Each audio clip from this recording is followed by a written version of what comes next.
الحمدللہ وکفی والصلاة والسلام علی عباده الذین اصطفی، خصوصاً علی افضلہم وخاتم النبیین محمد الامین وعلی آلہ وصحبہ اجمعین۔ اما بعد فقد قال اللہ تبارک وتعالی کما ورد فی سورة الصافات: اعوذ باللہ من الشیطان الرجیم، بسم اللہ الرحمن الرحیم۔ قال قائل منهم انی کان لی قرین یقول ائنک لمن المصدقین اذا متنا وکنا ترابا وعظاما ائنا لمدینون قال هل انتم مطلعون فاطلع فرآہ فی سواء الجحیم قال تاللہ ان کدت لتردین ولولا نعمت ربی لکنت من المحضرین۔ صدق اللہ العظیم۔ رب اشرح لی صدری ویسر لی امری واحلل عقدۃ من لسانی یفقہوا قولی۔ اللہم ربنا الہمنا رشدنا واعذنا من شرور انفسنا۔ اللہم ارنا الحق حقا وارزقنا اتباعہ وارنا الباطل باطلا وارزقنا اجتنابہ۔ اللہم وفقنا لما تحب وترضى۔ اللہم ربنا آنس وحشتنا فی قبورنا وارحمنا بالقرآن العظیم۔ اللہم اجعلہ لنا اماما ونورا وہدى ورحمہ۔ اللہم ذکرنا منہ ما نسینا وعلمنا منہ ما جہلنا وارزقنا تلاوتہ آناء اللیل واطراف النہار واجعلہ لنا حجۃ یا رب العالمین، آمین۔ سورہ صافات کے دوسرے رکوع میں اہل جنت کے ایک مکالمے کا تذکرہ تھا، جس سے یہ اندازہ ہوگا کہ کس قدر سادہ مزاج متواضع وہ لوگ ہوں گے کہ جو اللہ تعالیٰ کے فضل و کرم سے جنت میں داخل ہوں گے۔ قال قائل منہم، ان میں سے ایک کہے گا کہنے والا، انی کان لی قرین، یہ اہل جنت ہیں آپس میں گفتگو کر رہے ہیں، میرا ایک ساتھی تھا، دوست تھا، یقول ائنک لمن المصدقین، مصدقین وہ مجھ سے کہا کرتا تھا کہ تمہیں کیا ہو گیا ہے، تم رسول کی تصدیق کر رہے ہو، کتنی بے تکی بات ہے، اور تم تصدیق کر رہے ہو محمد کی صلی اللہ علیہ وسلم۔ اذا متنا وکنا ترابا وعظاما ائنا لمدینون، کیا جب ہم مر جائیں گے اور ہم ہو جائیں گے مٹی اور ہڈیاں، ہڈیاں بھی گڑی سلی ہوں گی اور سڑی گلی ہوں گی، اور یہ کہ مٹی باقی جسم تو مٹی بن چکا ہوگا، تو کیا پھر ہمیں کوئی جزا ملے گی، بدلہ ملے گا؟ قال هل انتم مطلعون، تو کہے گا وہ کوئی کہنے والا کہ کیا تم لوگ دیکھنا چاہتے ہو، جھانک کر دیکھو گے، تمہارا وہ دوست جو تمہیں گمراہ کرنے کی کوشش کرتا تھا وہ کہاں ہے، کس حال میں ہے، دیکھنا چاہو گے؟ یعنی اہل جنت کے لیے یہ اہتمام بھی کیا جائے گا۔ فاطلع، تو وہ جھانک کر دیکھے گا، فرآہ فی سواء الجحیم، تو دیکھے گا اس کو جہنم کے، دوزخ کے گویا کہ بیچوں بیچ اس کی تہہ میں۔ قال، وہ کہے گا، تاللہ ان کدت لتردین، خدا کی قسم تم تو قریب تھے کہ مجھے بھی برباد کرتے، مجھے بھی گراتے یہاں، یعنی یہ تو اللہ کا بڑا فضل ہوا کہ میں نے تمہاری باتوں پر زیادہ دھیان نہیں دیا، اور جو بات میرے دل کو لگ گئی تھی، جو بات مجھے بھلی لگی تھی، جس کی گواہی میری قلب کی گہرائیوں سے برآمد ہوئی، میرے دل نے جس کو حق جانا میں نے اسے قبول کیا، ورنہ یہ کہ تم تو تلے ہوئے تھے کہ جس طرح تم تباہ ہوئے ہو اسی طرح مجھے بھی اس جہنم کے گڑھے میں اپنے ساتھ لے کر گرتے۔ ولولا نعمت ربی لکنت من المحضرین، اور اگر میرے رب کی نعمت مجھ پر نہ ہوتی، احسان نہ ہوتا، انعام نہ ہوتا، یہ تو اللہ کا فضل ہے میرے پروردگار کا، تو میں بھی ہو جاتا انہی لوگوں میں سے جو یہاں پکڑے ہوئے آئے ہیں گرفتار ہو کر اور اس جہنم کے حوالے کر دیے گئے۔ افما نحن بمیتین، اب یہ آپس میں گفتگو کر رہے ہیں جنت والے،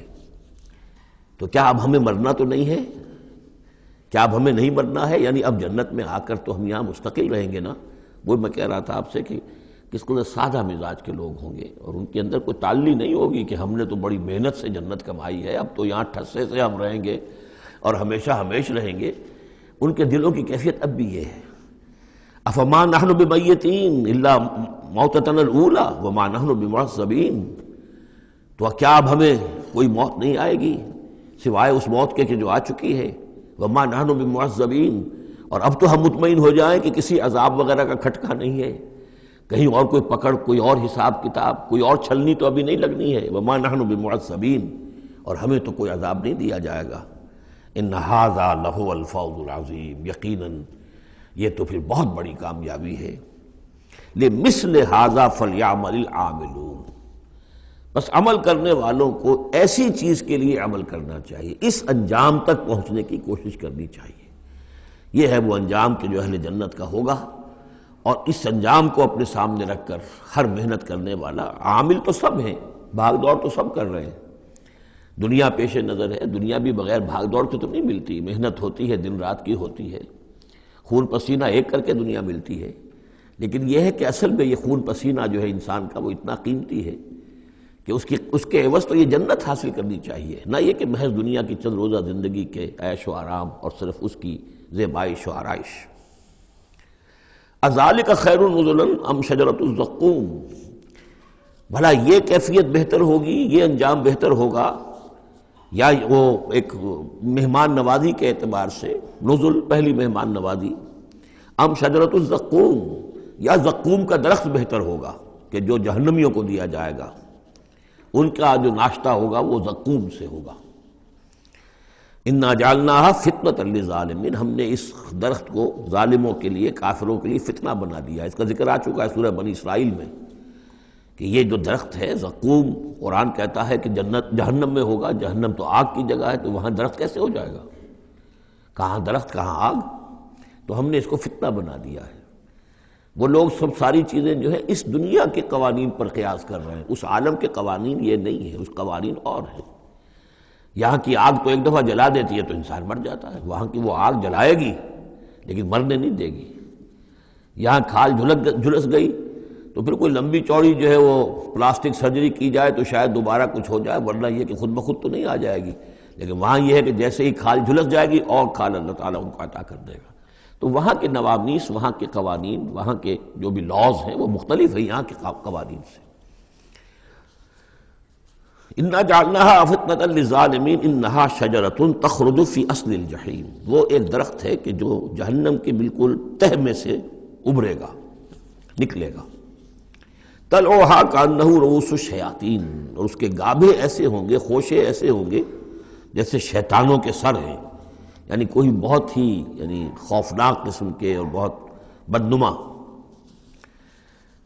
فَإِنَّهُمْ لَآكِلُونَ مِنْهَا، پھر یہ جو جہنمی ہے یہ کھائیں گے اس میں سے مجبور ہو کر۔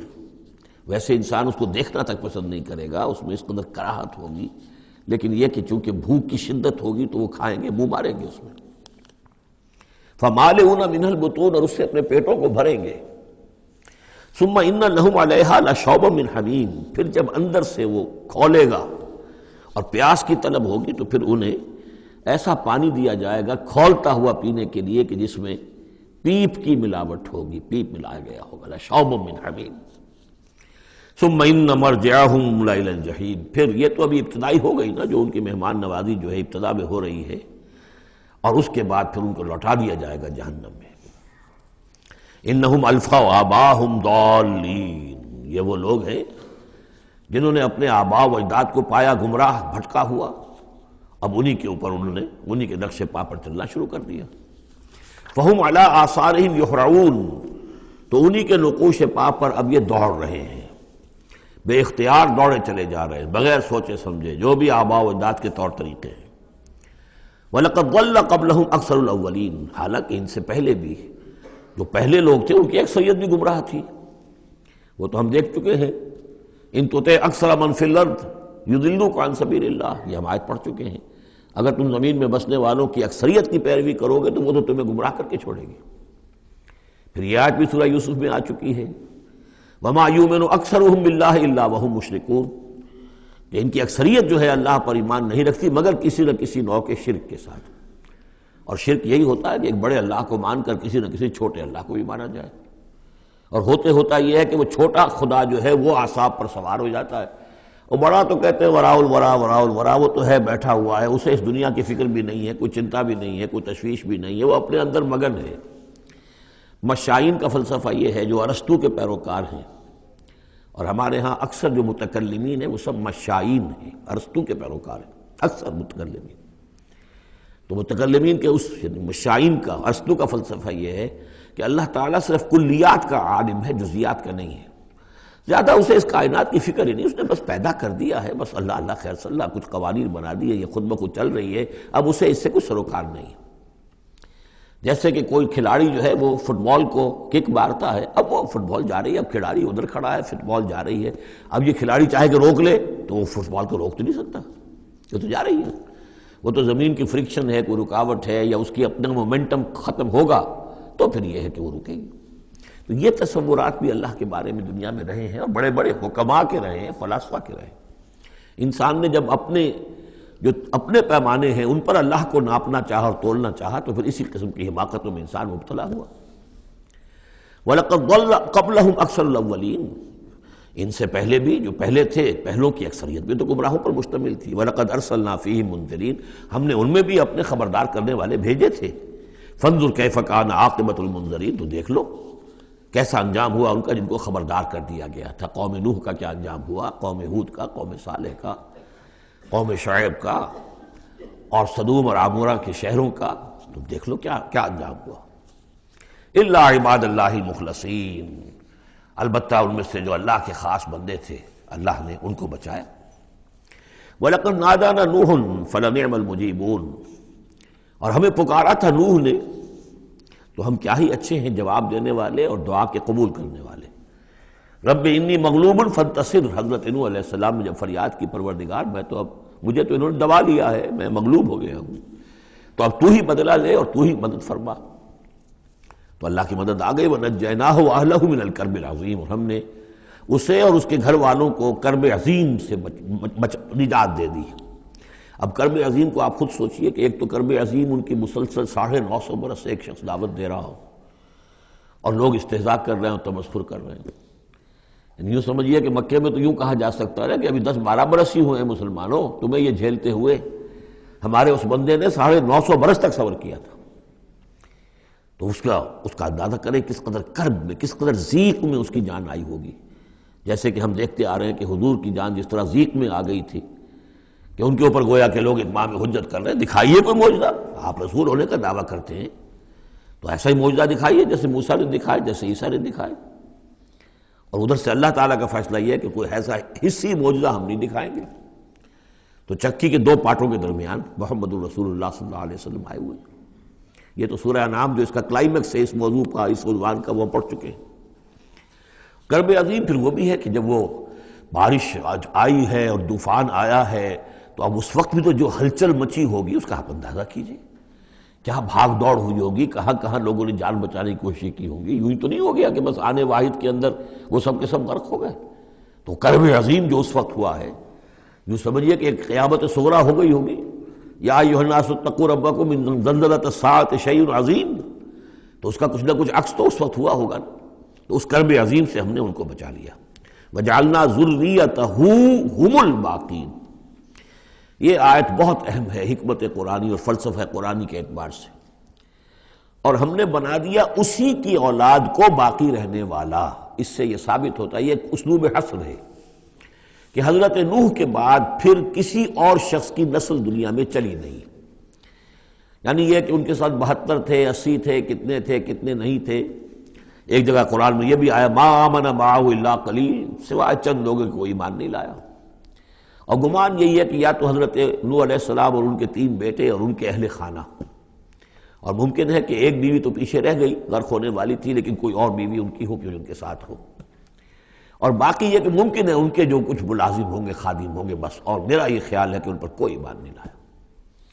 پھر ظاہر بات ہے وہ خادم وغیرہ جو ہوتے ہیں پھر ان کے ساتھ تو اتنا اہتمام نہیں ہوتا کہ ان کی اولادیں بھی آگے چل سکیں، لہذا جو اولاد چلی ہے وہ صرف حضرت نوح علیہ السلام کے 3 بیٹوں سے۔ گویا کہ نسل انسانی جو ہے اب دنیا میں جتنے انسان ہیں وہ حضرت نوح علیہ السلام کے 3 بیٹوں کی نسل سے ہیں، سام، حام اور یافس۔ اور یہ کہ اسی لیے ان کو آدم ثانی کہا جاتا ہے۔ آدم اول تو حضرت آدم تھے، انہی سے نسل چلی انسانی، لیکن ابھی جو ہے جو میرا اندازہ تقریباً 2000 برس کا ہے، اس 2000 برس کے عرصے میں اسی علاقے میں آبادی ابھی ہوئی ہے، ابھی آبادی اور ادھر ادھر پھیلی نہیں تھی، اور وہی وہ عظیم جو ہے سیلاب آ گیا، سب کے سب غرق ہو گئے، چند لوگ جو بچے ان کے ساتھ، محسوس ہوتا ہے کہ ان کی بھی آگے نسل نہیں چلی، صرف حضرت نوح علیہ السلام کے 3 بیٹوں سے۔ وَجَعَلْنَا ذُرِّيَّتَهُ هُمُ الْبَاقِينَ، یہ جو ہے حصر کا بڑا زوردار جو ہے یہ اسلوب ہے۔ وَتَرَكْنَا عَلَيْهِ فِي الْآخِرِينَ، آخرین، اور ہم نے اسی طریقے پر پھر پچھلوں کو چھوڑ دیا، پچھلوں میں سے کچھ لوگ اسی کے راستے پر چلے، حضرت نوح علیہ السلام کے راستے میں۔ ظاہر بات ہے کہ ان کے تینوں بیٹوں کی اولاد کچھ عرصے تک تو یقیناً بالکل دین حق پر اور دین توحید ہی پر چلی ہوگی، پھر جیسے وقت گزرا پھر شیطان نے ورغلایا اور یہ کہ مختلف قسم کے توہمات میں اور مختلف قسم کے جو شرک ہیں ان کے اندر مبتلا کر دیا۔ سلام علی نوح فی العالمین، سلام ہو نوح پر تمام جہانوں میں۔ انا کذالک نجزی المحسنین، اسی طرح ہم بدلہ دیتے ہیں اپنے محسن بندوں کو، وہ بندہ جو درجہ احسان کو پہنچ گیا ہو، اسلام، ایمان اور پھر سب سے اوپر احسان۔ انہ من عبادنا المؤمنین، یقیناً وہ ہمارے مومن بندوں میں سے تھے۔ ثم اغرقنا الآخرین، اور اس کے بعد ہم نے باقی جتنے بھی تھے ان سب کو غرق کر دیا۔ وَإِنَّ مِن شِيعَتِهِ لَإِبْرَاهِيمَ، اور اسی کی راہ پر چلنے والوں میں، اسی کی جماعت میں سے، اسی کے حزب میں سے ابراہیم تھے،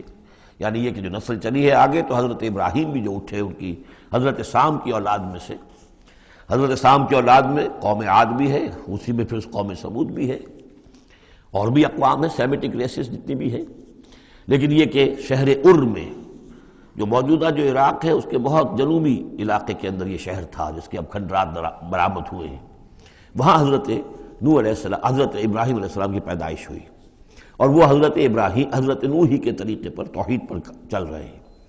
اس جا ربہ بقلب سلیم، جبکہ وہ اپنے رب کی طرف متوجہ ہوا قلب سلیم کے ساتھ۔ اب یہاں وہ حکمت سمجھ لیجئے کہ میں نے جو بارہ عرض کیا ہے کہ ایک فطرت سلیمہ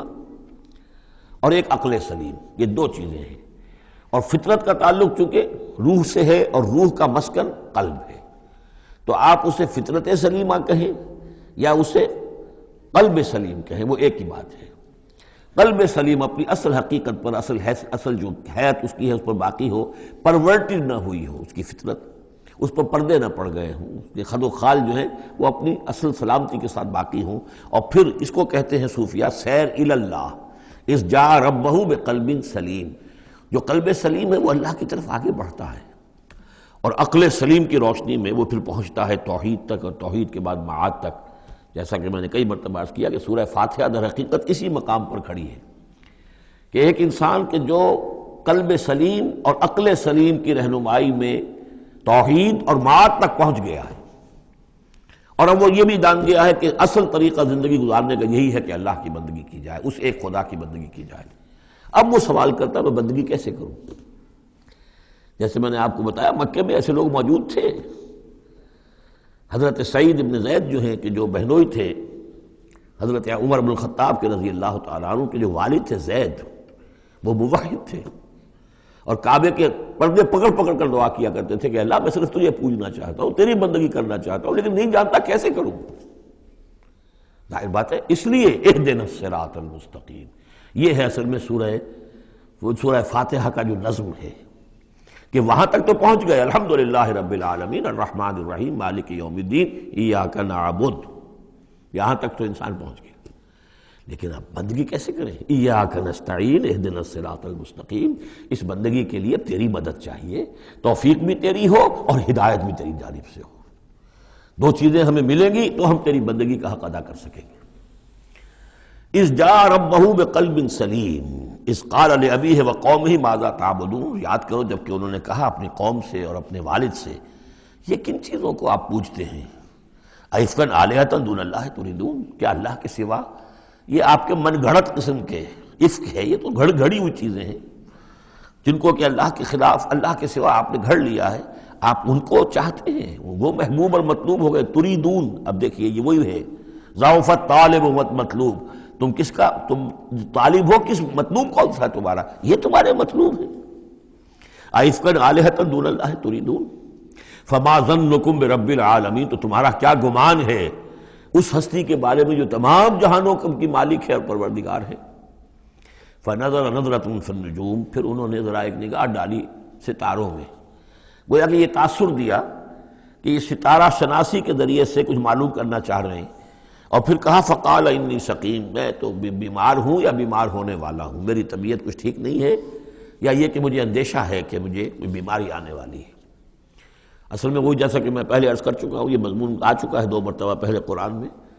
کہ بت پرستی بھی تھی وہاں اور ستارہ پرستی بھی تھی، اور کوئی ایسا ان کا سالانہ کوئی ستارہ پرستی کا جشن تھا، جیسے جنم اشٹمی کا میلہ ہوتا ہے ہندوؤں میں، کہ سب کے سب شہر سے باہر نکل کر کسی ستارے کی پرستش کیا کرتے تھے۔ تو جب وہ دن آیا ان کا تو سب کے سب چلے گئے۔ حضرت ابراہیم نے کہا میری طبیعت ٹھیک نہیں ہے، میں آپ لوگوں کے ساتھ نہیں جا سکتا، اور پیچھے رک گئے۔ فنظر نظرۃ فی النجوم، انہوں نے ذرا ستاروں میں نگاہ دوڑائی اور کہا قال انی سقیم، میری طبیعت ٹھیک نہیں ہے، یا میری طبیعت جو ہے خراب ہونے والی ہے۔ فتولوا عنہ مدبرین، تو وہ اسے چھوڑ کر وہ چلے گئے، پیٹھ موڑ کر چلے گئے، اور جا کر انہوں نے وہ اپنے جو بھی جشن تھا، جو بھی پوجا پاٹ تھی وہ کی۔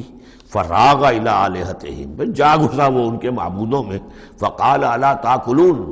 اب وہاں ظاہر بات ہے حلوہ مانڈا رکھا ہوگا، بتوں کے سامنے چڑھاوے چڑھے ہوئے ہوں گے، تو حضرت ابراہیم پوچھتے ہیں کیا ہو گیا آپ حضرات کو، کھاتے کیوں نہیں، تناول کیوں نہیں فرماتے؟ یہ جو کچھ آپ کے پوجنے والوں نے لا کر نذرانہ رکھا ہوا ہے یہاں پر، الا تاکلون، کھاتے کیوں نہیں کھاتے آپ؟ فراغ علیہم ضربا بالیمین ما لکم لا تنطقون، اور کیا بات ہے، بات بھی نہیں کرتے، جواب بھی نہیں دیتے۔ فراغ علیہم ضربا، پھر ایک ضرب کے ساتھ بل پڑا ان پر، ایک ضرب کے ساتھ اپنے داہنے ہاتھ سے پوری قوت سے۔ فاقبلوا الیہ یزفون، باقی تفاصیل کو قرآن درمیان میں چھوڑ جاتا ہے، اب وہ سب کے سب چورا ہو گئے، ایک کو چھوڑ دیا صرف جو سب سے بڑا تھا۔ اب اس کے بعد جب وہ لوگ آئے ہوں گے، اور جو قیامت صغریٰ نہیں بلکہ کبریٰ وہ تو اس وقت ہو گئی ہوگی شہر کے اندر، کہ ہمارے یہ معبودوں کے ساتھ کیا کیا، کس نے کیا ہے۔ فاقبلوا الیہ یزفون، تو گھبراتے ہوئے دوڑے ہوئے ان کی طرف آئے۔ قال تعبدون ما تنحتون، اب انہوں نے پھر اب ان کے ساتھ مباحثہ کہہ لیجئے، مناظرہ کہہ لیجئے، بغیر کسی خوف کے، اتعبدون ما تنحتون، کیا آپ لوگ پوجتے ہیں ان چیزوں کو جنہیں خود تراشتے ہیں اپنے ہاتھ سے؟ واللہ خلقکم وما تعملون، یہ آیت بھی حکمت قرآنی اور فلسفہ قرآنی کے اعتبار سے بہت اہم ہے، جبکہ اللہ نے تمہیں بھی بنایا ہے اور تمہارا عمل جو ہے اس کا بھی پیدا کرنے والا اللہ ہے۔ اس پر اہل سنت کا یہ عقیدہ ہے کہ انسان کاسب عمل تو ہے، خالق عمل نہیں ہے۔ یعنی میں نے ارادہ کیا کہ میں یہ پیالہ اٹھاؤں، اس ارادہ کرنے کا معاملہ تو میرا ہے، اور اسی کی بنا پر اگر یہ ارادہ نیک ہے تو جزا، اور غلط ہے تو سزا۔ باقی یہ اٹھا سکنا اس کا، یہ میرے بس کا روگ نہیں ہے جب تک کہ اذن رب نہ ہو، اس لیے کہ نہ معلوم کتنی فورسز آف نیچر ہیں جو اس میں انوالوڈ ہیں، کتنا پریشر ہوا کا اس کے اوپر ہے، پھر یہ کہ میرا اپنا جسمانی نظام جو ہے کہ میرے دماغ کا فیصلہ میرے ہاتھوں تک کنوے کرنے والے جو وہ الیکٹرک وائر ہیں اندر، وہ وائرنگ میں کوئی گڑبڑ ہو جائے کہیں، لیکن یہ ساری چیزیں جو ہوتی ہیں تو اعمال کا خالق اللہ ہے، کاسب انسان ہے۔ واللہ خلقکم وما تعملون، یہاں خاص طور پر یہ اس لیے کہا جا رہا ہے کہ تم نے تراشے ہیں نا یہ، تو تم جو کچھ کرتے ہو اپنے ہاتھوں سے، تمہارے جو اعمال ہوتے ہیں ان کا خالق بھی اللہ ہے۔ قالوا ابنوا له بنيانا فالقوه في الجحيم، انہوں نے کہا اس کے لیے ذرا ایک بڑا الاؤ بناؤ، بڑی عمارت تعمیر کرو، اور پھر اس کو ایک جہنم کے اندر جھونک دو، آگ کے اندر ڈال دو۔ فارادوا به كيدا فجعلناهم الاسفلين، تو انہوں نے اس کے ساتھ اس پر ایک داؤ آزمایا تھا، لیکن ہم نے انہی کو کر دیا نیچے، یعنی وہ شکست خوردہ۔ یہ میں اس کی وضاحت کر چکا ہوں پہلے کہ داؤ کون سا تھا۔ یہ داؤ یہ تھا کہ انہیں توقع یہ تھی کہ اب جب بہرحال الاؤ بن رہا ہے، اس میں آگ دہکائی جا رہی ہے، تو حضرت ابراہیم کے علم میں آ رہا ہے، یا ہو سکتا ہے دیکھ بھی رہے ہوں، تو انہیں توقع یہ تھی کہ یہ سارا نشہ ان کا حرن ہو جائے گا جب یہ دیکھیں گے آگ کو، اور جب گرانے لگیں گے انہیں تو فوراً تائب ہو کر اور ہماری جو بھی ہمارے عقائد ہیں ان میں واپس آ جائیں گے، اس لیے کہ یہ آسان کام نہیں ہے۔ یہ ان کی چال تھی کہ یہ آ کر ان کے 14 طبق روشن ہو جائیں گے جب آگ کے کنارے پہ لا کے ان کو کھڑا کیا جائے گا، لیکن وہ تو بے خطر کود پڑا آتش نمرود میں، عشق عقل ہے محو تماشائے لبے بام ابھی۔ تو حضرت ابراہیم علیہ السلام نے جب یہ کچھ کیا اور پھر اللہ نے گل و گلزار بنا دیا اس آگ کو، تو وہ لوگ جو ہے نہایت ناکام اور خائب و خاسر ہوئے۔ وقال انی ذاہب الی ربی سیہدین، اور اب حضرت ابراہیم نے فرمایا کہ میں اپنے رب کی طرف جاتا ہوں، وہ مجھے ہدایت دے گا، یعنی راستہ بتائے گا، یعنی اب ہجرت کر رہے ہیں، یہ قانون ہے۔ جب کسی نبی اور رسول کے قتل پر آمادہ ہو، ظاہر بات ہے کہ آمادگی سے کیا آگے بڑھ کر، انہوں تو آمادگی سے بھی آگے نکل گئے، اپنی طرف سے تو ڈال ہی دیا نا آگ میں، اللہ نے بچا لیا اور بات ہے۔ جیسے کہ یہودیوں نے حضرت مسیح کو تو اپنے طور پر تو سولی پر چڑھا دیا، اللہ نے جو کیا وہ علیحدہ بات ہے، اللہ نے معجزے کے طور پر ان کو آسمان پر اٹھا لیا۔ قال انی ذاہب الی ربی سیہدین، میں تو اب اپنے رب کی طرف ہجرت کروں گا اور وہ مجھے راستہ بتائے گا، میں جاؤں کہاں۔ رب ھب لی من الصالحین، بہت لمبا راستہ انہیں لینا پڑا ہے،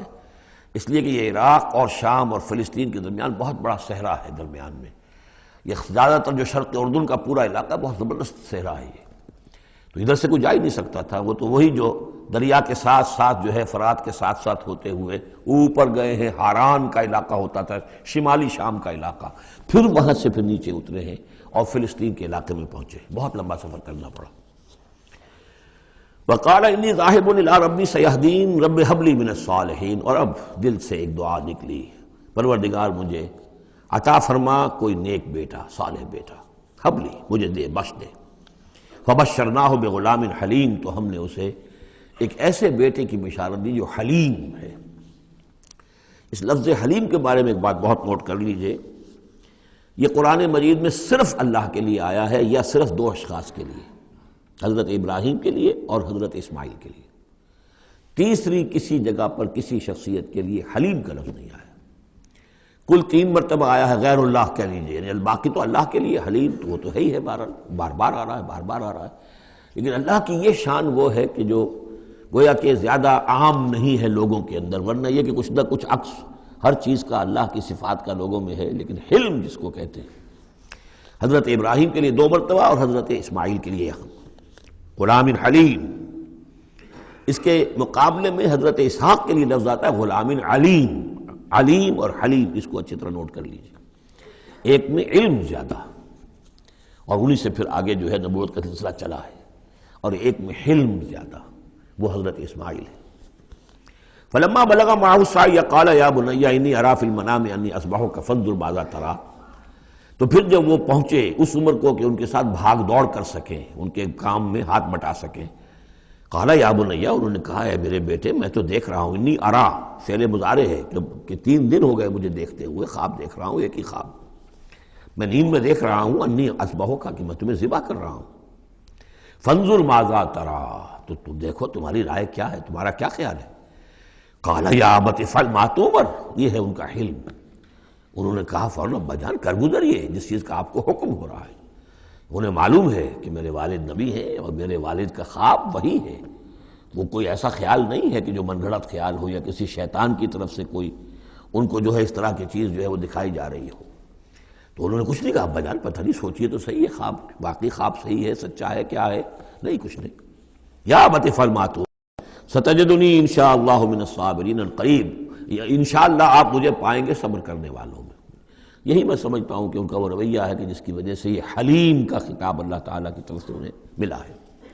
یہاں یہ بات بھی نوٹ کر لیجئے کہ یہود نے بڑی زبردست کوشش کی ہے تورات میں تحریف کرنے کی، کہ ذبیح اللہ حضرت اسماعیل کے بجائے حضرت اسحاق کو قرار دیا جائے، جگہوں کے نام بدل دیے ہیں، فلسطین میں بھی ایک علاقہ، ایک جگہ کا نام مریا رکھ دیا ہے، مروا، جیسے مروا کے اوپر قربان گاہ تھی وہ مریا وہاں بنا دیا ہے، وہاں بھی ایک مکہ بنا دیا، وادی بقا، وادی بقا وہ مکہ، اس لیے کہ مکہ جو ہے وہ وادی مکہ تھی، جس میں کہ یہ اللہ تعالیٰ نے حضرت ابراہیم کو وہ جگہ بتائی کہ یہ ہے بیت اللہ کا مقام۔ اور یہ کہ عجیب بات یہ ہے کہ بعض ہمارے مفسرین بھی ان کے اس پروپیگنڈے سے متاثر ہو گئے ہیں، اور یہ کہ ذبیح اللہ جو ہے وہ حضرت اسماعیل نہیں بلکہ حضرت اسحاق ہے۔ غالباً اگر میرا حافظہ ہو کر نہیں کھا رہا تو تبری اس مغالطے میں مبتلا ہو گئے، بہت بڑے مفسر ہیں۔ تو اس پر جو کتاب لکھی مولانا حمید الدین فراہی نے عربی زبان میں، وہ بہت مارکے کی کتاب تھی، الرائے الصحیح فی من هو الذبیح، کون ذبیح ہے اس کے بارے میں صحیح رائے، عربی زبان میں لکھی، اس کا ترجمہ مولانا اسلائی صاحب نے کیا تھا، وہ ہم نے شائع کیا تھا انجمن خدام القرآن کے تحت، غالباً اب بھی کہیں ہوگا، لیکن وہ کتاب اتنی دقیق ہے، اتنی مشکل ہے، عام ذوق کی نہیں ہے، اس لیے میں نے ایک مرتبہ بہت سی وہ شائع کر لی تھی، وہ بہت عرصے تک پڑھی نہیں، پھر اس کے پڑھنے والے نہیں نکلے۔ قال یا بنی انی اری فی المنام انی اذبحک فانظر ماذا تری قال یا ابت افعل ما تؤمر ستجدنی ان شاء اللہ من الصابرین فلما اسلما وتلہ للجبین، تو جب ان دونوں نے فرما برداری کی روش اختیار کر لی اور حضرت ابراہیم نے اسماعیل کو لٹا دیا پیشانی کے بل کہ تاکہ چہرہ سامنے نہ ہو، بجائے سامنے وہ چلانے کے چھری اس گدی پر چلانے کی کوشش کی۔ وَنَادَيْنَاهُ يَا ابراہیم، اور ہم نے پکارا ہے ابراہیم کا صدقت الرؤیا، تم نے تو اپنا خواب سچا کر دکھایا۔ اِنَّا كَذَلِكَ نَجْزِي الْمُحْسِنِينَ، ہم اسی طرح اپنے محسن بندوں کو بدلہ دیتے ہیں۔ إِنَّ هَذَا لَهُوَ الْبَلَاءُ الْمُبِينُ، یقیناً یہ بہت بڑی آزمائش تھی۔ یہ شاباش کی حد ہے کہ ممتحن یہ کہے اس سے کہ جس کا امتحان لے رہا ہو کہ بھائی امتحان بڑا سخت لیا تھا میں نے تمہارا واقعتاً، اب یہ شاباش کا جو ہے یوں سمجھیے کہ سب سے آخری شکل ہے کہ ممتحن کہے۔ اس موضوع پر میں نے ایک تحریر لکھی تھی جو کتابچے کی شکل میں موجود ہے، حج اور عید الاضحیٰ اور اس کی حکمت،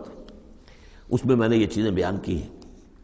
وَفَدَيْنَاهُ بِذِبْحٍ عَظِيمٍ، اور پھر ہم نے اس کی جگہ پر فدیہ ایک ذبح عظیم، جنت کا ایک میڑھا آیا اور وہ اس کی جگہ پر حضرت اسماعیل کی جگہ پر ذبح ہوا، اور اسی کی پھر اب یہ یاد ہے کہ جو بنائی جا رہی ہے قربانی جو ہوتی ہے۔ وَتَرَكْنَا عَلَيْهِ فِي الْآخِرِينَ، اسی پر ہم نے پھر باقی رکھا پچھلوں میں بھی، یعنی اس میں یہ بھی ہو سکتا ہے کہ پوری ملت ابراہیم مراد ہو، جیسے ملت نوح پر ہم نے باقی رکھا کچھ لوگوں کو جن میں سے حضرت ابراہیم بھی تھے، اور یہ بھی کہ اس قربانی کا خاص طور پر جو ہے اس کا ذکر کیا جا رہا ہو۔ سلام علی ابراہیم، سلام ابراہیم پر، کذالک نجزی المحسنین، اسی طرح ہم بدلہ دیتے ہیں اپنے محسن بندوں کو، انہ من عبادنا المؤمنین، یقیناً وہ ہمارے مومن بندوں میں سے تھے۔ وبشرناہ باسحاق نبیا من الصالحین، اور ہم نے بشارت دی انہیں اسحاق کی کہ جو انبیاء ہی میں کے زمرے میں سے ایک نبی ہوں گے۔ وبارکنا علیہ وعلی اسحاق، اور ہم نے اپنی برکتیں نازل فرمائی ان پر بھی اور اسحاق پر بھی علیہم الصلاۃ والسلام۔ ومن ذریتہما محسن وظالم لنفسہ مبین، اور ان کی اولاد میں سے نسل میں سے بہت نیکوکار بھی نکلے، بہت محسن بھی نکلے، لیکن یہ کہ ظالم لنفسہ مبین، صاف صاف اپنے نفس پر ظلم کرنے والے بھی نکلے، ہر طرح کے لوگ نکلے۔ وَلَقَدْ مَنَنَّا عَلَىٰ مُوسَىٰ وَهَارُونَ، یہ قصص النبیین کے انداز کی صورت ہے جو میں یہ اصطلاحات سے آپ کو واقف کرا چکا ہوں۔ وَلَقَدْ مَنَنَّا عَلَىٰ مُوسَىٰ وَهَارُونَ، اور اسی طرح ہم نے موسیٰ اور ہارون پر بھی احسان فرمایا۔ وَنَجَّيْنَاهُمَا وَقَوْمَهُمَا مِنَ الْكَرْبِ الْعَظِيمِ، اور ہم نے انہیں دونوں کو اور ان کی قوم کو کرب عظیم، اس بڑی کرب سے اور بڑے غم اور اردو سے نجات دلائی، نجات دی۔ وَنَصَرْنَاهُمْ فَكَانُوا هُمُ الْغَالِبِينَ، اور ہم نے ان کی مدد کی پھر وہی غالب ہوئے، یعنی ان کے سامنے ان کا دشمن جو ہے غرق ہوا۔ وَآتَيْنَاهُمُ الْكِتَابَ الْمُسْتَبِينَ، اور ہم نے ان دونوں کو وہ کتاب دی یعنی تورات کے جو بہت ہی واضح ہے، ہر چیز کو واضح کرنے والی۔ وَهَدَيْنَاهُمَ الصِّرَاطَ الْمُسْتَقِيمَ، اور ہم نے دونوں کو راستہ دکھایا، سیدھا راستہ صراط مستقیم کی ہدایت دی۔ وَتَرَكْنَا عَلَيْهِمَا فِي الْآخِرِينَ، اور اسی پر ہم نے باقی رکھا انہی کی ملت پر پچھلوں میں بھی۔ سلام علی موسیٰ وہارون، سلام موسیٰ پر بھی اور ہارون پر بھی۔ انا کذالک نجزی المحسنین انہما من عبادنا المؤمنین وان الیاس لمن المرسلین، اور یقیناً الیاس بھی ہمارے رسولوں میں سے تھے، یہ حضرت ہارون کی نسل میں سے تھے۔ اور بال بک ایک شہر ہے بال کا، بک اصل میں پرانی عبرانی زبان میں شہر کو کہتے تھے، بکہ، تو یہ بکہ جو تھا یہ بک، تو بال بک، بک کا شہر، تو یہ تو یوں سمجھیے کہ اللہ کا گھر، اللہ کا شہر، اور یہ ایک بال کا بھی ایک شہر تھا، بال ان کا بہت بڑا معبود تھا، اور وہ سانڈ کی شکل میں اس کا بت بنتا تھا۔ وَإِنَّ إِلْيَاسَ لَمِنَ الْمُرْسَلِينَ إِذْ قَالَ لِقَوْمِهِ أَلَا تَتَّقُونَ، جبکہ انہوں نے اپنی قوم سے یہ کہا کہ تم تقوی اختیار نہیں کرتے، ڈرتے نہیں ہو۔ أَتَدْعُونَ بَالًا، تم پکارتے ہو بال کو، وَتَذَرُونَ أَحْسَنَ الْخَالِقِينَ، اور جو بہترین خالق ہے اس کو تم نے چھوڑ دیا ہے۔ اللہ ربکم، جو اللہ ہے تمہارا رب ہے، وَرَبَّ آبائکم الأولین، اور تمہارے جو پچھلے آباء و اجداد تھے ان سب کا رب ہے۔ فَكَذَّبُوهُ فَإِنَّهُمْ لَمُحْضَرُونَ، تو انہوں نے اس کو جھٹلا دیا، اور تو وہ سب کے سب جو ہیں وہ پکڑے ہوئے آئیں گے قیامت کے دن، گرفتار ہو کر حاضر کر دیے جائیں گے، محضر ہوں گے۔ الا عباد اللہ المخلصین، سوائے ان میں سے ان اللہ کے نیک بندوں کے کہ جن کو اللہ نے اپنے لیے خالص کر لیا تھا۔ وَتَرَكْنَا عَلَيْهِ فِي الْآخِرِينَ، اور ہم نے اسی پر پھر باقی رکھا پچھلوں میں بھی اسی ملت، اسی طریقے کا ایک تسلسل چلا آ رہا ہے۔ ان هذه امتکم امۃ واحدۃ، یہ بات دو مرتبہ یہ آیت آ چکی ہے۔ سلام علی الیاسین انا کذالک نجزی المحسنین انہ من عبادنا المؤمنین۔ اب یہ جو بار بار آ رہی ہیں آیتیں میں ان کا ترجمہ نہیں کر رہا ہوں، اور بہت سادہ بھی ہیں کہ جن کے ترجمے کی ضرورت نہیں ہے۔ وَإِنَّ لُوطًا لَمِنَ الْمُرْسَلِينَ، اور یقیناً لوط بھی رسولوں میں سے تھے، اِذْ نَجَّيْنَاهُ وَأَهْلَهُ أَجْمَعِينَ، جبکہ ہم نے اسے بھی نجات دی اور ان کے گھر والوں کو بھی سب کو۔ اصل میں اس کے سب کی تفصیل قرآن مجید سے تو ایسے معلوم ہوتا ہے کہ خاصا بڑا خاندان ہوگا، خاصا بڑا گھرانہ ہوگا، جن میں سے صرف ایک جو ہے عورت، ان کی بیوی جو تھی وہ رہ گئی پیچھے۔ تورات سے یہ معلوم ہوتا ہے کہ ان کی صرف 2 بیٹیاں تھیں اور کوئی خاندان نہیں تھا، بس وہ اپنی 2 بیٹیوں کو لے کر نکلے ہیں، واللہ عالم۔ قرآن کے بیان سے اندازہ جو ہوتا اہل، تو معلوم ہوتا کہ خاندان جو ہے وہ کسی سائزیبل ہوگا، واللہ عالم۔ الا عجوزا فی الغابرین، سوائے ایک بڑھیا کے جو پیچھے رہنے والوں میں تھی۔ ثم دمرنا الاخرین، پھر ہم نے جڑ سے اکھاڑ کر پٹک دیا پچھلوں کو، باقیوں کو۔ وانکم لتمرون علیہم مصبحین، اور تم گزرتے ہی ہو صبح کے وقت ان پر سے، یعنی جہاں ان کے کھنڈرات تھے، جس کے بارے میں ابھی حال ہی میں خبر آئی ہے کہ کچھ برٹش جو ہیں آرکیالوجی وغیرہ سے جن کو دلچسپی ہے اور جو اس کے ماہر ہیں، تحقیق کی ہے کہ وہ ڈیڈ سی کے پانی کی سطح کے نیچے اب آثار تلاش کیے جا چکے ہیں اس سدوم اور عمورہ کے، وہ موجود ہیں، اور تورات اور قرآن دونوں کی پوری توثیق ہو گئی ہے۔ انشاءاللہ اب یہ ساری اب حضرت نوح علیہ السلام کی کشتی بھی وہ بھی لوگوں کی نگاہوں کے سامنے آ جائے گی، اس لیے کہ قرآن کے انداز سے یہ معلوم ہوتا ہے کہ ایک وقت میں وہ بھی ایک بڑی آیت کی حیثیت سے ظاہر ہوگی، اور یہ کہ یہ ساری چیزیں جو لوگوں کے سامنے ایک ثبوت کے طور پر آتی چلی جائیں گی، یہ ساری تاریخ جو قرآن بیان کر رہا ہے اور تورات نے بیان کی صحیح ہے۔ وَإِنَّكُمْ لَتَمُرُّونَ، تم گزرتے ہو، جب تمہارے قافلے جاتے ہیں تو وہاں سے گزر کر جاتے ہو، تم صبح کے وقت بھی اور باللیل، کبھی رات کے وقت بھی۔ افلا تعقلون، تو کیا تم عقل سے کام نہیں لیتے؟ وَإِنَّ يُونُسَ لَمِنَ الْمُرْسَلِينَ، اور یونس بھی اسی طرح اللہ کے رسولوں میں سے تھے۔ اِذْ أَبَقَ إِلَى الْفُلْكِ الْمَشْحُونِ، جبکہ وہ بھاگ کر پہنچا اس کشتی میں کہ جو پہلے ہی سے لدی ہوئی تھی، اس کو چونکہ اپنی قوم کو چھوڑ کر غصے میں بھرے ہوئے، ذهب مغاضبا، یہ ہم پڑھ چکے ہیں، یعنی اپنے قوم کے انکار اور کفر کی وجہ سے اتنا انہیں طیش آیا، اتنا غصہ ہوا، غضبناک ہو کر، بس یہ غلطی ہوئی کہ انہیں انتظار کرنا چاہیے تھا کہ اللہ تعالیٰ کی طرف سے انہیں ایکسپریس پرمیشن ملے، واضح کہ اب ہاں تم اپنی قوم کو چھوڑ کر چلے جاؤ۔ اس کے بغیر رسول اپنی جگہ نہیں چھوڑ سکتا، لیکن یہ کہ وہ اس وقت جو ان کے اندر حمیت حق تھی وہ اتنے جوش میں آئی کہ بس ایک بات کا سہو ہو گیا، خطا ہو گئی۔ اب وہ گئے ہیں چھوڑ کر، تو پھر وہ غالباً وہی دجلہ اور فرات میں سے کسی دریا کے اندر کوئی کشتی ہوگی، اس میں یہ سوار ہو گئے۔ فَسَاهَمَ فَكَانَ مِنَ الْمُدْحَضِينَ، تو اس کشتی کا کوئی ڈولنے لگی، کوئی معلوم ہوا کہ ڈوب جائے گی، تو انہوں نے یہ کہا ان کے اپنے رواج کے مطابق، یا تو یہ کہ وزن کم کرنے کے اعتبار سے سوچا ہوگا کہ ایک آدمی کو تو یہاں سے اترنا ہوگا ورنہ پوری کشتی ڈوب جائے گی۔ روایات میں یہ بھی آتا ہے کہ انہوں نے سمجھا کہ کوئی غلام بھاگا ہوا آیا ہے اور اس کی وجہ سے ہماری یہ کشتی جو ہے یہ اب یہ ڈوبنے کے قریب آ گئی ہے، تو پھر اس قرآن اندازی کی کہ کون ہے وہ، اور قرآن اندازی میں نام حضرت یونس کا نکلا،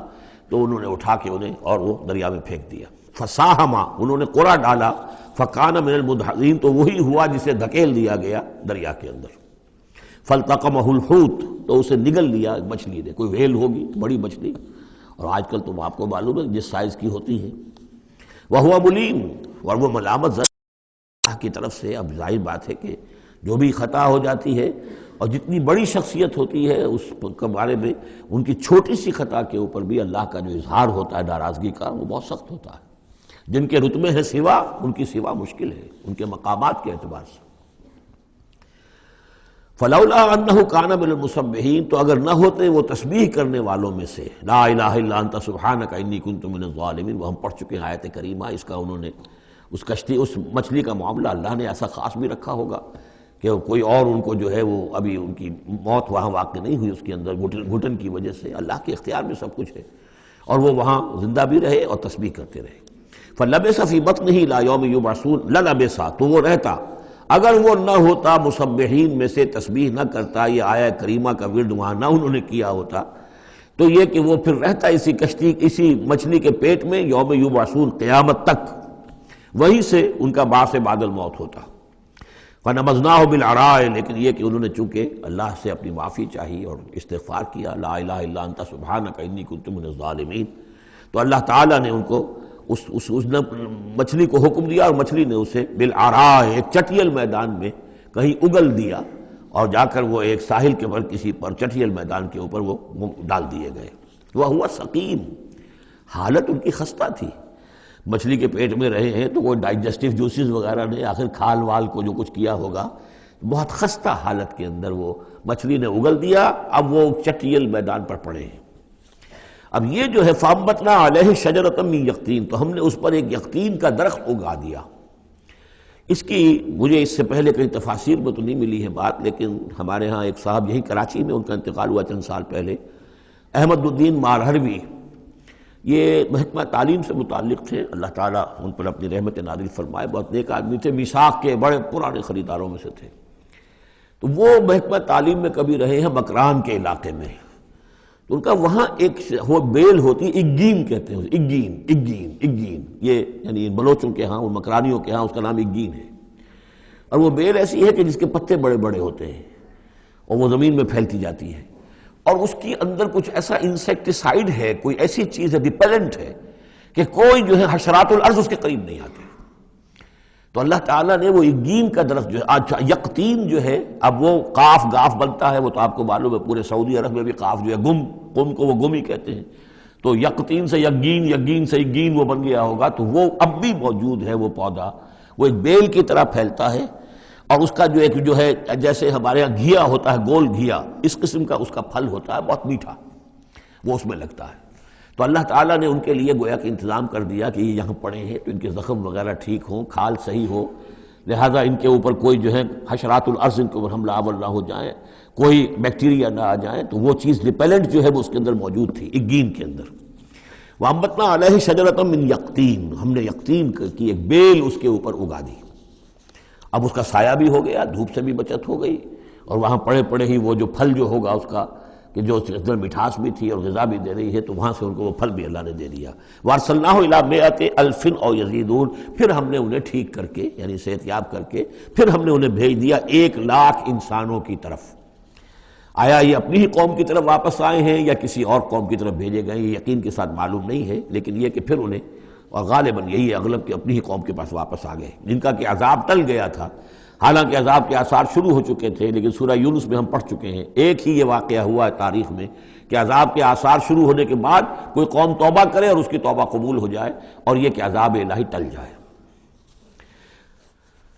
فَأَرْسَلْنَاهُ إِلَىٰ مِائَةِ أَلْفٍ أَوْ يَزِيدُونَ، تو ہم نے 1,00,000 کے آدمی اور ان سے بھی کچھ زیادہ کی طرف انہیں بھیجا۔ فَآمَنُوا فَمَتَّعْنَاهُمْ إِلَىٰ حِينٍ، تو وہ ایمان لے آئے اور ہم نے پھر انہیں دنیا کا سامان متاع دنیاوی عطا کیا ایک خاص وقت تک کے لیے، یعنی یہ فریش لیز آف ایگزسٹنس، ایک نئی ان کو مہلت دے دی بقا کی۔ فَاسْتَفْتِهِمْ أَلِرَبِّكَ الْبَنَاتُ وَلَهُمُ الْبَنُونَ، اب یہاں پر وہ جو مشرک تھے مکے کے، ان کے جو عقائد تھے، اب ان سے بحث ہو رہی ہے۔ تو اے نبی ذرا ان سے پوچھئے، کیا تیرے رب کے لیے تو بیٹیاں ہیں اور ان کے لیے بیٹے ہیں؟ یعنی یہ کہ اوروں نے تو چلیے بیٹا تو دیا، اللہ کو الاٹ کیا تو بیٹا تو کیا، انہوں نے الاٹ بھی کیے تو بیٹی ہیں جو خود انہوں پسند نہیں ہے۔ ام خلقنا الملائکۃ اناثا، کیا ہم نے فرشتوں کو واقعی مؤنث بنایا تھا؟ وہم شاہدون، وہ گواہ ہیں اس کے، انہیں معلوم ہے کہ واقعتاً ہم نے فرشتوں کو جو بنایا تھا تو مؤنث بنایا تھا۔ الا انہم من افکہم لیقولون، نہیں آگاہ ہو جاؤ، یہ ان کے اپنے بنائے ہوئے جھوٹ موٹ کے عقائد ہیں، اور وہ کہتے ہیں ولد اللہ، اللہ کی اولاد ہوئی، وانہم لکاذبون، یقیناً وہ جھوٹے ہیں۔ اصطفى البنات علی البنین، کیا اللہ تعالیٰ نے بیٹوں کو چھوڑ کر بیٹیاں پسند فرما لی؟ ما لکم کیف تحکمون، تمہیں کیا ہو گیا ہے، تم کیسے فیصلے کر رہے ہو، کیسی رائے دے رہے ہو؟ افلا تذکرون، تو کیا تم دھیان نہیں کرتے، عقل سے کام نہیں لیتے؟ ام لکم سلطان مبین، کیا تمہارے پاس کوئی کھلی سند ہے، کوئی سلطان ہے؟ اب یہ صورت بھی نوٹ کر لیجئے، یہ تیسری صورت ہے اسی سٹائل کی، سورہ حجر، پھر سورہ شعراء، پھر یہ سورہ صافات، وہی انداز، چھوٹی چھوٹی آیتیں، اور ردم ہے تیز، صوتی آہنگ زیادہ نمایاں ہے، ڈیوائن میوزک جس کو میں کہا کرتا ہوں، ملکوتی غنا جو ہے ان صورتوں کے اندر۔ تو یہ بھی ابتدائی دور کی صورتوں میں سے ہے۔ ایسا محسوس ہوتا ہے کہ اللہ تعالیٰ نے مکی صورتوں کے ہر گروپ کے اندر ایک جو ہے ابتدائی زمانے کی صورت جو ہے وہ شامل کر دی، اور اس کا جو حکمت میری سمجھ میں اب تک آئی ہے، واللہ عالم کوئی اور بڑی حکمت بھی ہو سکتی ہے جو ہمارے علم میں ابھی نہ آئی ہو، لیکن یہ کہ تاکہ مونوٹنی نہ رہے، بلکہ مضامین کے اندر تنوع پیدا ہو جائے۔ لیکن ظاہر بات ہے کہ اب ایک آدمی پڑھ رہا ہے قرآن مجید، فرض کیجئے ایک شخص جو ہے ایک پارہ روزانہ پڑھتا ہے، تو اب اس میں یہ ہے کہ اس کے سامنے مضامین ایسے نہ ہوں کہ بس وہ کئی دن تک متواتر ایک ہی قسم کے مضامین میں رہے، بلکہ یہ کہ پھر بدل کر عدل کر مضامین آتے چلے جائیں۔ واللہ عالم۔ ام لکم سلطان مبین، کیا تمہارے پاس کوئی کھلی سند ہے؟ فاتو بکتابکم ان کنتم صادقین، تو لاؤ نا اپنی کوئی کتاب اگر تمہارے پاس ہے، اگر تم سچے ہو۔ وجعلوا بینہ وبین الجنۃ نسبا، اور انہوں نے ایسا بھی کیا ہے کہ اللہ اور جنوں کے درمیان بھی نسب کا رشتہ قائم کر دیا ہے۔ وَلَقَدْ عَلِمَتِ الْجِنَّةُ وَإِنَّهُمْ لَمُحْضَرُونَ، اور جنوں کو خوب معلوم ہے کہ انہیں تو گرفتار کر کے پیش کیا جائے گا، سب کے سب جو ہیں حاضر کیے جائیں گے۔ سبحان اللہ عما یصفون، اللہ پاک ہے ان تمام چیزوں سے جو یہ بیان کر رہے ہیں۔ الا عباد اللہ المخلصین، سوائے اللہ کے وہ بندے، وہ جنات میں بھی ہوں گے انسانوں میں بھی ہوں گے، اللہ تعالیٰ جنہیں اپنے لیے خالص کر لیتا ہے۔ فَإِنَّكُمْ وَمَا تَعْبُدُونَ، تو تم اور وہ کہ جن کو تم پوجتے ہو، وَمَا أَنْتُمْ عَلَيْهِ بِفَاتِنِينَ، اور کسی کو اس کے ہاتھ سے بہکا کر نہیں لے سکتے، الا من هو صال الجحیم، سوائے اس کے کہ جو خود گرنے والا ہے جہنم کے اندر۔ وما منا الا له مقام معلوم، اب یہ جو ہے یہاں پر جو اس صورت کے شروع کا معاملہ تھا اس کے ساتھ اب جڑ کر یہ بات آ رہی، والصافات صفا فالزاجرات زجرا فالتالیات ذکرا، وہ فرشتے جو صفیں باندھ کر حاضر رہتے ہیں اللہ کے حضور میں، پھر جس کو حکم ہوتا ہے عذاب الہی کہیں بھیجنے کا تو وہ ڈانٹتا ہے، اور اس کی چنگھاڑ جو ہے اسی سے وہ پھر قومیں اور بستیاں ہلاک ہوتی ہیں۔ فالتالیات ذکرا، جن کو حکم ہوتا ہے وہ اللہ کے ذکر کی تلاوت کرتے ہوئے اللہ کے نبیوں تک اس کو پہنچاتے ہیں پیغامات کو۔ اب وہاں ان کی طرف سے وما منا الا له مقام معلوم، ہم میں سے کوئی نہیں ہے، یہ فرشتوں کی طرف سے کہا جا رہا ہے، مگر یہ کہ اس کا ایک ٹھکانہ مقرر ہے۔ دربار میں کوئی 5000 ہے، کوئی 10,000 ہے، کوئی 30,000 ہے، ایسے ہر ایک کا ایک مقام معلوم ہے، مرتبہ مقام معین ہے۔ ملائکہ مقربین ہے، ملائکہ اعلیٰ ہے، ملائکہ دنیا ہے، ملائکہ اسفل ہے، یہ سب کے سب ہیں۔ وما منا الا له مقام معلوم وانا لنحن الصافون، اور ہم تو سب کے سب صفیں باندھے ہوئے مستعد کھڑے ہوتے ہیں۔ وانا لنحن المسبحون، اور یقیناً ہم تو سب کے سب تسبیح کرنے والے ہیں پروردگار کی۔ وَإِن كَانُوا لَيَقُولُونَ لَوْ أَنَّ عِندَنَا ذِكْرًا مِّنَ الْأَوَّلِينَ لَكُنَّا عِبَادَ اللَّهِ الْمُخْلَصِينَ، اور یہ لوگ تو کہا کرتے تھے، بہت زور دے کر کہتے تھے، قسمیں کھا کھا کر کہتے تھے، اگر جیسا کہ پہلوں کے پاس ذکر آیا تھا، اگر ہمارے پاس بھی آیا ہوتا، لَوْ أَنَّ عِندَنَا ذِكْرًا مِّنَ الْأَوَّلِينَ لَكُنَّا عِبَادَ اللَّهِ الْمُخْلَصِينَ، تو ہم تو سب کے سب اللہ کے بڑے نیک اور مخلص بندے بن گئے ہوتے۔ فَكَفَرُوا بِهِ فَسَوْفَ يَعْلَمُونَ، اب جب وہ ذکر آ گیا ہے تو اس سے کفر کر رہے ہیں، اس کا انکار کر رہے ہیں، تو ان قریب یہ جان لیں گے کہ اس کی کیا پاداش ان کو بھگتنی پڑے گی۔ وَلَقَدْ سَبَقَتْ كَلِمَتُنَا لِعِبَادِنَا الْمُرْسَلِينَ، یہ آیات بھی بہت اہم ہے فلسفہ قرآن کے اعتبار سے۔ رسولوں اور نبیوں میں ایک بنیادی فرق یہ ہے، نبی کے لیے لازم نہیں ہے کہ اللہ کی مدد آئے اور اسے غلبہ دیا جائے، نبی قتل بھی ہو سکتے ہیں، حضرت یحییٰ قتل ہو گئے، حضرت زکریا قتل ہو گئے، لیکن رسول کو قتل نہیں کیا جا سکتا، رسول مغلوب نہیں ہوگا۔ جیسے ہی محسوس ہوگا کہ قوم غالب آ رہی ہے، رسول مغلوب ہو رہا ہے، رسول اور اس کے ساتھیوں کو بچا لیا جائے گا اور پوری قوم کو غرق کر دیا جائے گا یا برباد کر دیا جائے گا۔ یہ اللہ کا قاعدہ قانون ہے رسولوں کے بارے میں۔ وَلَقَدْ سَبَقَتْ كَلِمَتُنَا لِعِبَادِنَا الْمُرْسَلِينَ، یہ بات تو ہماری پہلے سے طے شدہ ہے اپنے ان بندوں کے لیے کہ جن کو ہم رسول بنا کر بھیجتے ہیں، عبادنا المرسلین، انہم لہم المنصورون، یقیناً ان کی مدد کی جائے گی۔ اور میں یہ صیغہ جو ہے مستقبل کا بول رہا ہوں، اصل میں تو اب وہ بات ختم ہو چکی محمد الرسول اللہ صلی اللہ علیہ وسلم پر، لیکن ماضی میں یہ اللہ کا قاعدہ اور قانون رہا ہے رسالت کے بعد میں۔ وَإِنَّ جُنْدَنَا لَهُمُ الْغَالِبُونَ، اور یقیناً ہمارا لشکر جو ہے وہی غالب آ کر رہے گا۔ یعنی اللہ کا لشکر کون ہے؟ اللہ کا حزب اللہ کون سی ہے؟ اللہ کا رسول اور اس کے ساتھی اہل ایمان۔ محمد الرسول اللہ والذین معہ، یہ کون تھے؟ یہ حزب اللہ تھے، اپنے وقت کے حزب اللہ یہ ہے۔ اور عیسیٰ اور ان کے ساتھ ان کے حواری یہ کون تھے؟ یہ اس دور کی حزب اللہ ہے۔ فَتَوَلَّ عَنْهُمْ حَتَّىٰ حِينٍ، تو اے نبی ذرا آپ رخ پھیر لیجئے ان سے ایک وقت تک کے لیے، آپ زیادہ ان کی یہ استہزاء کریں، تمسخر کریں، آپ پرواہ نہ کریں، آپ اپنا رخ ہی پھیر لیجئے۔ وَأَبْصِرْهُمْ فَسَوْفَ يُبْصِرُونَ، تو آپ بھی ذرا ان کو دیکھتے رہیے، آپ اعراض کر کے ذرا پھر انتظار کیجئے، دیکھتے رہیے دور سے۔ فَسَوْفَ يُبْصِرُونَ، تو عنقریب یہ بھی دیکھ لیں گے۔ أَفَبِعَذَابِنَا يَسْتَعْجِلُونَ، تو کیا یہ ہمارے عذاب کی جلدی مچا رہے ہیں کہ لے آؤ محمد عذاب صلی اللہ علیہ وسلم۔ فَإِذَا نَزَلَ بِسَاحَتِهِمْ فَسَاءَ صَبَاحُ الْمُجْرِمِينَ منذرین، پھر جب وہ عذاب اترے گا ان کے میدان میں، ساحہ کہتے ہیں بڑے میدان کو، کہ جیسے گھر ہیں اور اس کے درمیان میں کوئی بڑا جو ہے پارک ہے جیسے ہمارے ہاں ہوتے ہیں۔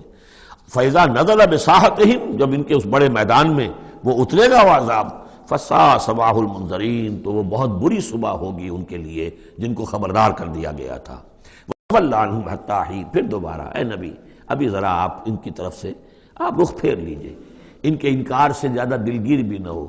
ان کے انجام کے بارے میں زیادہ صدمہ بھی نہ کریں۔ وَلَا تَحْزَنْ عَلَيْهِمْ، آپ ان کے بارے میں رنج و افسوس بھی نہ رکھیں۔ فَلَعَلَّكَ بَاخِعٌ نَفْسَكَ أَلَّا يَكُونُوا مُؤْمِنِينَ، آپ اس صدمے سے اپنے آپ کو، اپنی جان کو نہ گھلائیں کہ یہ ایمان نہیں لا رہے۔ وَأَبْصِرْ فَسَوْفَ يُبْصِرُونَ، آپ بھی دیکھتے رہیے اور عنقریب یہ بھی دیکھ لیں گے۔ سبحان ربک رب العزت عما یصفون، پاک ہے اللہ تیرا پروردگار جو رب العزت ہے، عزت اور اقتدار اور اختیار والا ہے، عما یصفون، ان تمام چیزوں سے کہ جو یہ بیان کرتے ہیں۔ یہ نوٹ کرنے والی بات ہے کہ وصف اسی سے یصفون بنا ہے اور اسی سے صفت بنا ہے۔ قرآن مجید میں اللہ کے لیے یہ لفظ استعمال ہوتا ہے صرف لوگوں کی طرف سے۔ اللہ تعالیٰ نے اپنی کوئی صفت قرآن میں اس ایجابی یا مثبت طور پر بیان نہیں کی ہے۔ ویسے ہم احادیث میں لفظ ہے، لیکن یہ کہ یہ بات نوٹ کر لیجیے، قرآن میں صرف نام آتا ہے، لہ الاسماء الحسنی، اس کے ہیں تمام اچھے نام۔ اللہ کے لیے صفت کا لفظ کہیں واضح طور پر صراحتاً جو ہے وہ نہیں آیا ہے۔ جہاں بھی آیا اما یصفون، جو کچھ یہ اس کو وصف بیان کر رہے ہیں، جو کچھ اس کے بارے میں یہ کہہ رہے ہیں، سبحانہ و تعالی اما یصفون، اللہ اس سے پاک ہے، بلند و برتر ہے۔ وسلام علی المرسلین، اور سلام ہو تمام رسولوں پر، والحمد للہ رب العالمین، اور کل حمد بلکہ کل شکر زیادہ موضوع ہے اللہ کے لیے ہے جو تمام جہانوں کا مالک اور رب ہے۔ سورۃ صاد، بسم اللہ الرحمن الرحیم، صاد والقرآن ذی الذکر۔ تین صورتیں قرآن مجید کی ایسی ہیں جو ایک حرف سے شروع ہوئی ہیں، ایک حرف، حرف مقطع کہیں گے ہم اسے، مقطعات تو نہیں کہہ سکتے اس لیے کہ کئی حروف تو نہیں ہیں۔ ایک سورہ صاد ہے، ایک سورہ نون ہے، اور ایک سورہ قاف ہے۔ یہ سورہ صاد جو ہے یہ اس گروپ میں ہے، اس میں جو ہم پڑھ رہے ہیں جس کا مرکزی مضمون ہے توحید۔ سورہ قاف پہلی صورت ہے اس گروپ، ان دو گروپوں کی کہ جن کا مرکزی مضمون ہے آخرت اور انذار آخرت، اور سورۃ القلم بالکل ابتدائی دور کی ہے۔ صاد والقرآن ذی الذکر، یہ بھی نوٹ کر لیجئے کہ صاد پر یہاں آیت نہیں ہے، ایک حرف جہاں آیا ہے وہ آیت نہیں ہے، البتہ دو پر حامیم یاسین یہ آیت ہے، طٰہٰ یہ آیت ہے، لیکن کہیں کہیں تین پر بھی آیت نہیں، الف لام را آیت نہیں ہے، الف لام میم آیت ہے۔ تو یہ ساری چیزیں جو ہیں میں نے ابتدا میں جو تعارف قرآن پر تقریر کی تھی، یہ سب توقیفی چیزیں ہیں، یہ کسی کی اجتہاد کے نتیجے میں اور کسی گرامر کے اصول سے، کسی بیان کے اصول سے اس سے کوئی تعلق نہیں۔ توقیفی کا مطلب کہ حضور صلی اللہ علیہ وسلم کے بتانے پر موقوف ہے، جو آپ نے بتایا بس وہ ہے جو ہم مانیں گے۔ والقرآن ذی الذکر، اور قسم ہے اس قرآن کی جو ذکر والا ہے۔ اب ہم وہ صورتیں بھی پڑھ چکے ہیں جن میں قرآن کو از ذکر کہا گیا ہے، یہاں ذی ذکر کہا گیا، ذکر والا قرآن جس میں ذکر ہے اللہ کا۔ فیہ ذکرکم، یہ بھی ہم پڑھ چکے ہیں، لیکن از ذکر انا نحن نزلنا الذکر وانا لہ لحافظون، ہم نے ہی یہ از ذکر نازل کیا ہے، دی ریمائنڈنگ، اور اس کے اندر ریمائنڈنگ ہے، یہ ریمائنڈنگ کا حامل ہے، بات ایک ہی ہے، لیکن یہ کہ اس کے بعد قسم کے بعد مقسم علیہ یہاں نہیں ہے۔ قسم کس چیز پر کھائی؟ قسم ہے اس قرآن کی جو ذکر والا ہے، مقسم علیہ کہاں ہے؟ بل الذین کفروا فی عزۃ و شقاق، یہ تو مقسم علیہ نہیں ہے۔ یہ میں آپ کو بتا چکا ہوں سورہ یاسین میں کہ جو وہاں پر آیا ہے یاسین والقرآن الحکیم انک لمن المرسلین، وہ انک لمن المرسلین، اس قسم کی تمام قسمیں جو قرآن میں آئی ہیں اس کے بعد مقسم علیہ جو ہے وہ سمجھیے کہ وہی ہے کہ قرآن گواہ ہے اس پر، قرآن ثابت کر رہا ہے کہ اے محمد صلی اللہ علیہ وسلم آپ اللہ کے رسول ہیں۔ بل الذین کفروا فی عزۃ و شقاق، لیکن جن لوگوں نے کفر کی روش اختیار کی ہے وہ بڑی جھوٹے غرور کے اندر، جھوٹی انا ان کی ہے، اور آپ کے زندم زندہ میں اور آپ کے مقابلے میں آ کر انہوں نے موقف اختیار کر لیا ہے اپنے غرور اور زندم زندہ میں۔ کم اہلکنا من قبلہم من قرن فنادوا، کتنی ہی ہم نے قوموں کو اس سے پہلے ہلاک کیا ہے، پھر وہ لگے چیخنے چلانے جب عذاب الہی آیا، ولا تحین مناس، حالانکہ پھر وہ وقت گزر چکا تھا کہ جس میں کوئی خلاصی ہو سکتی، یعنی جب موت آتی ہے، موت کے آثار شروع ہو جائیں تو انفرادی توبہ کا دروازہ بند، جب عذاب کے آثار شروع ہو جائیں تو پھر قوم کی توبہ کا فائدہ نہیں، ہاں سوائے قوم یونس، الا قوم یونس، واحد ایک مثال ہے۔ وعجبوا ان جاءهم منذر منهم، اور ان کو بڑا تعجب ہے کہ ان کے پاس آیا ہے خبردار کرنے والا انہی میں سے، وقال الکافرون ھذا ساحر کذاب، اور یہ کافر کہتے ہیں کہ یہ ساحر ہے اور کذاب ہے۔ یہ دیکھ لیجئے، یہ لفظ جو ہے یہ بہت ثقیل لفظ ہے، لیکن یہ قرآن مجید میں آیا ہے۔ اور یہ نوٹ کر لیجئے کہ اصل میں یہ چونکہ میں عرض کر چکا ہوں کہ چوتھے سال کے بعد یہ جو دو گروپ ہیں صورتوں کے، جن میں سے پہلے گروپ کی 8 صورتیں ہم پڑھ چکے ہیں، اور دوسری کی 13 صورتوں میں سے اب ہم آگے آ گئے ہیں، ان میں 4 پڑھ چکے ہیں، سورہ سبا اور فاطر، یاسین اور صافات، 5ویں صورت یہ ہے صاد۔ یہ ہے سن 4 سے سن 8 تک کی بالعموم سوائے صافات کے۔ اس کو آپ نے دیکھا کہ 5 رکوعوں میں 182 آیات ہیں، وہ بالکل وہی انداز ہے، چھوٹی چھوٹی صورتیں، رکوع جو ہے 5 ہیں، 182 آیات ہیں۔ ایک ایک رکوع کے اندر 53 آیات بھی ہیں، ایک رکوع کے اندر اس سورہ مبارکہ میں۔ بہرحال تو یہ صورت جو ہے اس وقت کی ہے جبکہ وہ جو کشاکش تھی عرب میں وہ شدت اختیار کر چکی تھی، لہذا ان کا اب ان پر جو حملہ حضور پر وہ کر رہے تھے وہ بھی اب شدید ہو چکا تھا۔ ابتدائی دور میں صرف کہا تھا مجنون، معلوم ہوتا ہے کوئی ان کا دماغی توازن ٹھیک نہیں رہا، کسی نے ہمدردانہ بھی کہا کہ معلوم ہوتا ہے کہ کچھ، جیسے ہم بھی کبھی کہتے ہیں کہ کوئی شخص چلہ کشی کرتا تھا، کوئی خشکی چڑھ گئی ہے، کیا ہو گیا ہے، اس طرح کا معاملہ ہو گیا ہے، یہ جایا کرتے تھے، بیٹھتے تھے وہاں غار حرا میں، پتہ نہیں کوئی آسیب آ گیا ہے یا کیا ہوا ہے۔ تو ہمدردی کے انداز میں بھی عتبہ ابن ربیعہ نے ایک مرتبہ کہا کہ بھتیجے میرے بڑے تعلقات ہیں، بڑے عاملوں سے کاہنوں سے میں واقف ہوں، واقعتاً آپ مجھے بتائیے اگر آپ کو اس طرح کا مسئلہ ہے تو میں کسی کاہن کو اور کسی عامل کو بلا کر آپ کا علاج کراؤں۔ تو کچھ ہمدردی بھی تھی، کچھ ویسے استہزاء بھی تھا، کچھ تمسخر بھی تھا، لیکن یہ کہ وہ انداز اور تھا۔ اب جو آ کر انداز ہو گیا، انہیں یہ خطرہ ہو گیا تھا کہ یہ تو بہت شدید ہمارے لیے اب جو صورتحال ہے، یہ تو اب یہ آندھی بن گئی ہے، ہم نے سمجھا تھا مشت غبار ہی ہے، بس یہ ایک ریت کی ایک مٹھی ہے اور کچھ نہیں ہے، یہ تو ایک آندھی بن گئی، جھکڑ بن گیا، لہذا اس کا راستہ روکنا ضروری ہے۔ تو اب ان کا جو حضور پر ذاتی حملہ ہے وہ بھی سخت ہو گیا ہے۔ وقال الکافرون ھذا ساحر کذاب، انہوں نے کہا کہ یہ جادوگر ہے، جھوٹا ہے۔ اجعل الآلہۃ الہا واحدہ، دیکھیے یہ ہے اصل مضمون توحید، ان صورتوں کا جو اصل مرکزی مضمون ہے، کیا اس نے تمام آلہہ کو بس ایک الہ بنا دیا، سارے الہ ختم کر دیے، بس ایک اللہ؟ ان ھذا لشیء عجاب، یہ تو بڑی عجیب بات ہے۔ وانطلق الملأ منهم ان امشوا واصبروا علی آلہتکم ان ھذا لشیء یراد، بڑا نقشہ کھینچ دیا ہے جس کو ورلڈ پکچر کہتے ہیں، کہ ایسا نقشہ ہے جیسے کہ حضور کھڑے ہیں، دعوت دے رہے ہیں، اور کچھ لوگ ہیں، مجمع بھی ہے، کچھ ان کے سردار بھی ہیں، وہ سردار بھی سن رہے ہیں، اور یہ سب سن کر کہتے ہیں وانطلق الملأ، خود بھی چل پڑے وہاں سے، وانطلق الملأ منهم، اور لوگوں سے کہا امشوا، جاؤ جاؤ، کہاں کھڑے ہو، کیوں سن رہے ہو، امشوا جاؤ، واصبروا علی آلہتکم، اور جمے رہو اپنے معبودوں کے اوپر، یہ محمد کے کہنے سے اپنے کسی معبود کو ترک نہ کر دینا۔ وانطلق الملأ منهم ان امشوا واصبروا علی آلہتکم ان ھذا لشیء یراد، یہ تو کوئی خاص مقصد معلوم ہوتا ہے ان کا، ان کی نیت کچھ خراب ہے، یہ کوئی حکومت چاہتے ہیں، شاید کوئی اپنا غلبہ اور اقتدار چاہتے ہیں، یہ بات جو ہے ایسی ویسی نہیں ہے، یقیناً اس کے پیچھے کوئی بڑا مقصد ہے۔ ان ھذا لشیء یراد، جس کا ارادہ کیا گیا ہے، کوئی اسکیم ہے۔ ما سمعنا بھذا فی الملۃ الاخرہ، ہم نے تو ایسی بات سنی نہیں، ہمارا پچھلا چلا آ رہا ہے، ہمارا دین چلا آ رہا ہے، ہماری روایات ہیں، ہمارے آباء و اجداد کی باتیں ہیں جو نسل بعد نسل منتقل ہوئی ہیں، یہ بات جو آج یہ کہہ رہے ہیں وہ ہم نے تو سنی نہیں۔ ان ھذا الا الاختلاف، یہ نہیں ہے مگر گھڑی ہوئی چیز ہے، خلق کی ہوئی چیز ہے، اختلاف باب افتعال خلق سے۔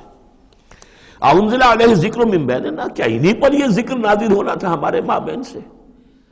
کیا ہمارے اندر کوئی اور نہیں تھا؟ بڑے بڑے چودھری تھے، بڑے بڑے سردار تھے، بڑے بڑے سرمایہ دار تھے۔